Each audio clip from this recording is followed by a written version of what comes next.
Halo semuanya teman-teman, perkenalkan nama saya Aulia Zamzami dengan nomor NIM 140562490. Hari ini saya ingin mengajak kalian ngobrol santai tapi serius tentang analisa sosial budaya di Indonesia. Topik ini menurut saya penting sekali, apalagi untuk kita sebagai generasi muda yang hidup di zaman serba cepat, serba digital, serba global. Kadang, saking sibuknya kita mengikuti tren di dunia ini, kita lupa untuk melihat kekayaan yang ada di sekitar kita sendiri.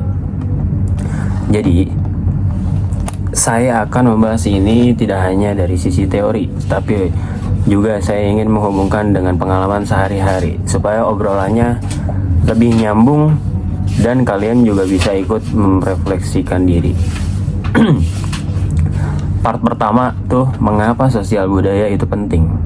Kalau kita bicara soal sosial budaya, kita harus memahami dulu apa sih maksudnya sederhananya budaya kita. Sosial budaya itu mencakup segala hal yang berkaitan dengan cara hidup manusia dalam berkelompok masyarakat, termasuk norma, nilai, adat istiadat, bahasa, seni, dan segala kebiasaan yang diwariskan turun-menurun. Seperti kayak kita harus bekerja dari pagi sampai jam sore, mungkin bisa dibilang kayak gitu. Nah, itu bisa dimasukkan ke contoh kebiasaan yang diwariskan turun-menurun di masa negara ini. Nah, selanjutnya menurut saya ini penting sekali karena sosial budaya itu seperti fondasi dari identitas bangsa. Negara kita dikenal sebagai negara multikultural, jadi keberagaman itu bukan sekedar dari hiasan. Itu bagian utama dari siapa kita. Saya sering berpikir kalau bukan karena keberagaman itu, mungkin Indonesia tidak akan sekuat sekarang. Nah, contoh nyata di kehidupan sehari-hari, misalnya saja nih soal toleransi. Saya pernah berbicara dengan teman saya yang berbeda agama, kayak ngobrol sore, mungkin ngobrol pulang beraktivitas. Kebetulan ini teman dari kecil saya. Nah, saya tuh bercerita bagaimana keluarganya tetap bisa hidup harmonis di lingkungan yang mayoritasnya agamanya berbeda. Nah, menurut saya ini contoh kecil tetapi penting sekali, karena toleransi itu bukan cuma soal acara resmi seperti peringatan Hari Toleransi Internasional, tapi soal sikap sehari-hari, menghormati, tidak menghakimi, dan mau belajar memahami. Seperti misalnya mereka selalu kebetulan teman saya ini orang Kristen Protestan. Mereka selalu mau menyumbangkan sebagian uang mereka, sebagian uang harta mereka, seperti dalam acara Maulid yang mengadakan dalam acara Karang Taruna masyarakat daerah rumah saya, lingkungan rumah saya. Nah, keluarga teman saya ini sangat sering banget dalam menyumbang seperti Lebaran Idul Fitri. Ia menyumbang seperti kayak terpal untuk misalnya seperti atap gitu, buat jadi natap untuk masyarakat di sini tuh, buat potong-potong daging kayak misalnya. Terus abis itu dia juga kalau Natal sering bagi-bagi sembako ke warga sekitar. Nah, kita tuh makanya kita saling respect satu sama lain, karena mungkin satu atau dua hal itu sih.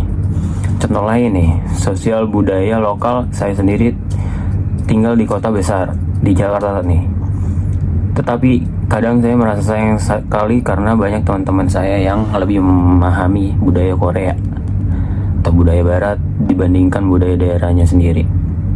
Padahal kalau kita mau menggali budaya Indonesia itu super kaya nih.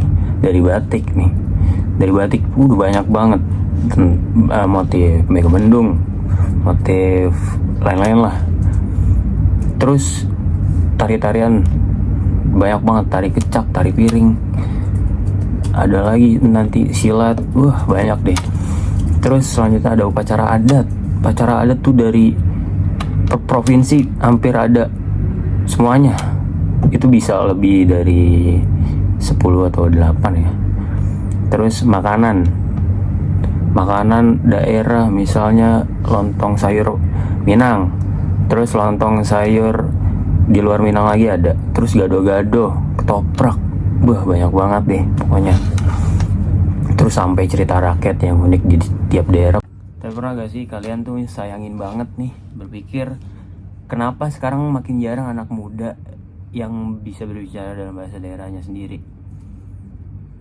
Padahal tuh mereka, orang tua mereka berasal dari daerah tersebut dan kadang memakai bahasa daerahnya tersebut.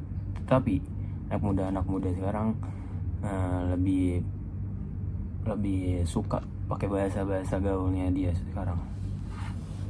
Kenapa ya begitu? Menggunakan bahasa daerah lebih sering campur-campur bahasa Indonesia dan bahasa Inggris. Padahal bahasa daerah itu bagian dari warisan budaya yang penting. Terus ada tantangan sosial budaya di Indonesia. Nah, ini menarik banget nih. Sekarang kita masuk ke tantangannya. Saya sangat paham bahwa keberagaman itu tidak selalu berjalan dengan mulus. Tadi kan contoh yang keberagaman, saling toleransi. Nah, itu saat berjalan mulusnya nih. Sekarang ada contoh yang masuk ke dalam tantangan lah ibaratnya. Ada banyak masalah yang muncul karena perbedaan, mulai dari konflik antar agama, diskriminasi, terus minoritas, sampai stereotip negatif yang dilekatkan pada suku tertentu. Kalau bisa kita nggak usah kayak gitulah, kita saling toleransi, baik aja sama umat beragama, sama umat yang beda sama kita harus saling respect. Nah nih, salah satu yang menjadi masalah atau bisa dibilang PR besar banget di Indonesia nih adalah soal kesetaraan akses. Misalnya soal pendidikan di kota besar, akses sekolah dan teknologi sudah sangat baik, tapi coba lihat di daerah-daerah sana terpencil seperti di Papua atau bahkan di pedalaman Kalimantan, masih banyak anak muda yang kesulitan sekolah karena faktor geografis, faktor ekonomi, atau minimnya fasilitas. Ini bukan cuma soal pendidikan, tapi soal keadilan sosial. Kalau kita tidak segera berbenah, kesenjangan ini bisa makin lebar, menciptakan masalah sosial yang lebih besar. Kenapa di sini banyak bus sekolah, tetapi di sana tidak banyak seperti angkutan-angkutan buat menjemput atau mengantar anak daerah sana untuk sekolah? Kenapa belum berpikir sampai situ gitu pemerintah? Terus ada perubahan budaya di era modern nih. Nah ini kita tuh susah banget beradaptasinya nih. Selain itu, saya juga ingin membahas soal globalisasi. Saya sangat memahami kalau sekarang arus informasi itu sangat deras, terutama lewat media sosial. Tetapi masalahnya, kadang kita menjadi terlalu ikut-ikutan tanpa berpikir panjang. Misalnya tren gaya hidup konsumtif nih misalnya. Terus standar kecantikan yang tidak realistis, banyak banget tuh di situ nih kalangan, apalagi Gen Z. Ya tuh banyak banget standar kecantikan yang tidak realistis deh. Atau bahkan gaya hidup individualis yang mulai mengikis semangat gotong royong. Menurut saya tantangannya bukan soal menolak budaya luar, tetapi bagaimana cara kita bisa selektif nih.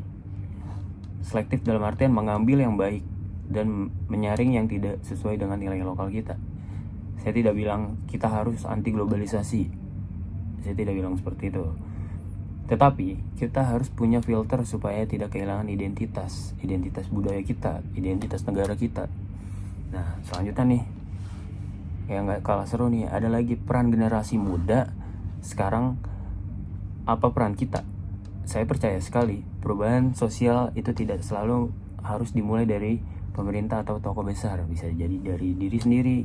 Nah tadi bisa dimulai dari diri sendiri. Misalnya nih, ikut kegiatan sosial, kampanye, isu lingkungan, atau bahkan sekadar memperlakukan orang lain dengan adil tanpa memandang latar belakang.